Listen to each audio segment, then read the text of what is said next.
물로만 세안하시고 막 오시면 피부에 염증이 생기거나 이런 경우가 있습니다. 그래서 마스크 쓰고 시간 지나서 피부 장벽 기능 측정을 해보면 이제 노화 피부의 한 사인일 것 같습니다. 안녕하세요. 안녕하세요. 아플 때 찾아보는 씩씩TV 서인균입니다. 박경희입니다. 피부과 김혜원입니다. 우리가 오늘은 마스크를 쓰게 되면서 우리가 생기는 피부에 많은 문제점들, 일반적으로 우리가 어떻게 피부를 관리를 해야 될 것이냐, 김혜원 교수님이 얘기를 해주시면 좋을 것 같아요. 실제 마스크 쓰면 마스크 안쪽이 막 가려운 경우도 있고 자극을 일으켜서 안 좋을 것 같더라고요. 네, 실제로 많은 환자들이 마스크를 쓰고서 얼굴에 여러 가지 피부 질환 환자들이 되돌아오고 있습니다. 근데 다들 이제 그런 얘기를 하시는 게 마스크를 쓰고 다 가려지기 때문에 사실 크게 문제가 없을 거라 생각했는데 근데 왜 기미가 더 짙어질까? 일단 특히 이제 얇은 우리 일회용 부직포 마스크는 SPF 한 10 정도, 그리고 실제로 어떤 자외선 차단 기능에 대해서는 아무런 검사를 하지 않거든요.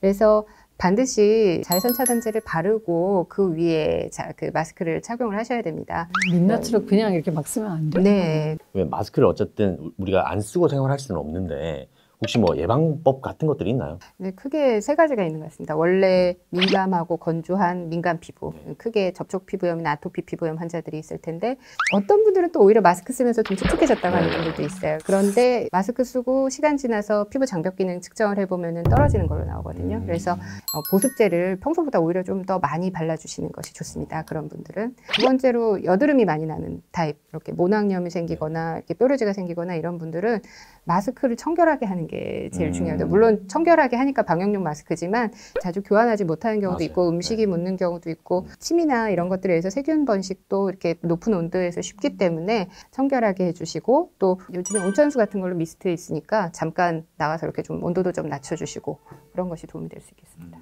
우리가 마스크를 쓰다 보면 어떤 사람은 벗은 다음에 집에 갈 때까지도 계속 이렇게 줄이 나 있는 경우가 있어요. 이게 뭐 탄력 때문에 그런가요? 이 부분은 특히 그 엘라스틴을 파괴하는 대표적인 주범이 자외선이거든요.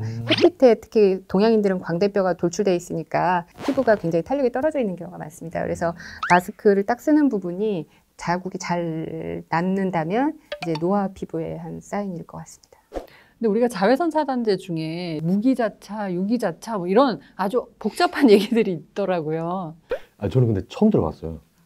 일단 자외선 차단제 성분이 여러 가지가 있는데 크게 무기자차는 무기물로 만든 자외선 차단 성분입니다. 대표적으로 금속 성분으로 이제 막아주는 거죠. 그럼 햇빛이 반사가 돼서 이제 아래로 파고들지 않게 하는 겁니다.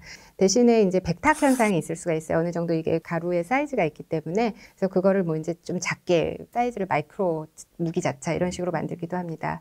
근데 이제 크기가 큰 만큼 피부에 흡수가 안 되기 덜 되기 때문에 민감 피부나 뭐 아토피 피부 이렇게 피부 장벽이 깨진 분들한테는 무기 자외선 차단제 100%를 사용하라 이렇게 얘기를 합니다.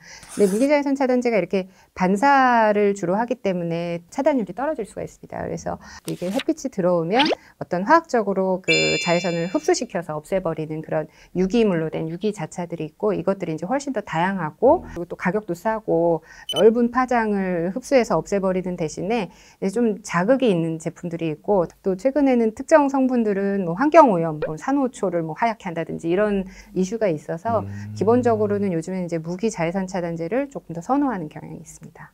아니 사실 자외선 차단제를 바르기 싫은 이유 중에 하나가 꼭 와서 바로 너무 씻고 싶은 그런 기분이 많이 들잖아요. 그래서 세안하는 게 굉장히 중요할 것 같은데 어떻게 세안하는 게 좋은지.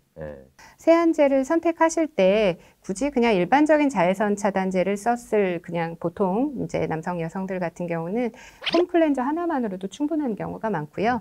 네, 메이크업을 아주 두껍게 했을 때만 유성 성분들을 지울 수 있는 로션이나 크림 제제들을 추가로 사용하시고 항상 이중 세안을 하실 필요는 없습니다. 그냥 물로만 세수를 하시는 분들이 있잖아요.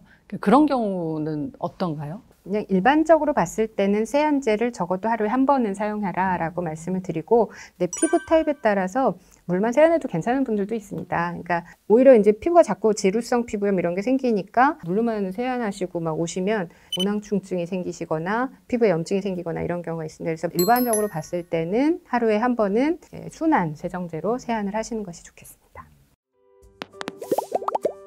피부과 의사는 어떤 화장품을 쓸까? 저는 아무거나 바르고 있고요. 그 아무거나가 뭘까? 항상 이렇게 말씀하시더라고요. 그래서 반강제적으로 이제 팩을 하게 되는데 먹는 콜라겐들이 많이 나와 있더라고요. 탄력을 주는 것과 정말 관련이 있는지 너무 궁금해요.